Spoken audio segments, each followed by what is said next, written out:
All right, let's now go down to Durban, and it's Dasen Thathiah who joins us. Now, Dasen, I've seen you driving around in a car with a private security official. We've spoken on this program about how South Africans who have the money are increasingly turning to private security because they just don't feel safe in their homes. Talk to me about the thing that's really stuck with you today as you've been focusing on crime and private security.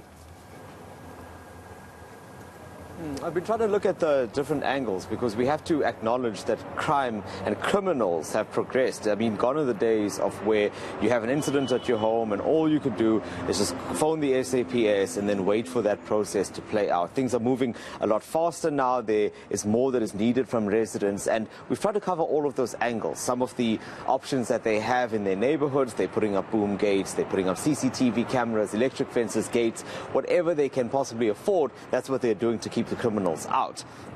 Beyond that, they have private security companies who also respond in many instances faster than the police because they are dedicated to particular areas. But what we're about to explore now is also the role of technology in this fight against crime. Earlier, I spoke to a gentleman who was talking to me about WhatsApp groups and how that works in linking the community to police. But something slightly different here in Westville. I'm at Mobiclaw 911's offices, and I'm joined now by Dasen Thathiah. You are telling me that you have an app on your phone, or I mean rather you have an app which residents get on their phones, which effectively allows you to cover all of South Africa, but you manage that process through this app. Tell me how that works and how are people being kept safe in the area? Yes, thanks, Dasen.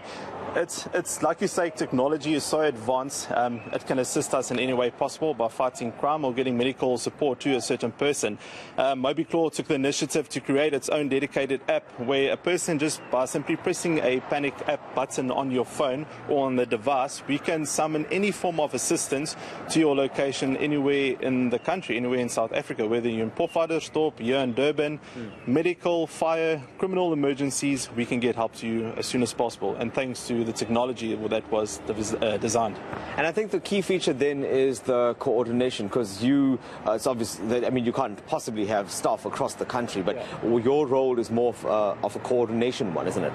That is correct. So we do the emergency response management. So for any type of emergency, we would coordinate a response to that specific location, be it criminal, medical, or fire. If it's criminal, for argument's sake, or for an example, we've got certain role players in various areas that is, let's call it Mobiclaw 911 approved. We would dispatch them, and it's all automated. We use quite a vast geofence network.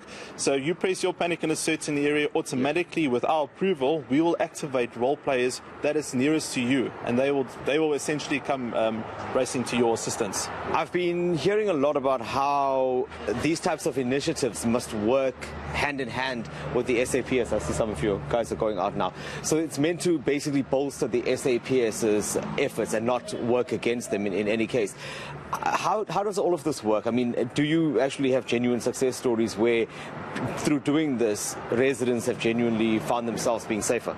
That is correct. So I was in the police for 10 years. Our CEO was in the police, and other director was in the army. We brought that knowledge over into the system where our CEO was actually dealing with a panic. A lady called into him.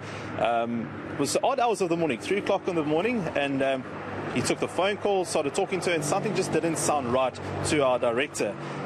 Luckily, his experience within the police kicked in, and essentially he just asked her, do you need help? Even though she said yes initially, he's like, do you really need help? And she just said yes. Put the phone down, and we just dispatched everyone we could think of to that location. And she was having an active house robbery where she had a knife to her throat, and the suspect is telling her, tell your security company, that's what we were called then, that everything is okay. And luckily we did dispatch. I mean, she was held up, her husband was severely assaulted. So that's just one of a million or 1,000 success stories that we've had all over the country. Sure. Thank you very much for your time, Dasen Thathiah from Mobiclaw 911. It just shows that as criminals get smarter, so does the technology and the crime fighters themselves in trying to battle the scourge. I mean, just driving around any of these neighborhoods, you can see already how many precautions are being taken just visibly. Sometimes you can't even see the houses in these suburbs because of those high walls and those electric fences and gates.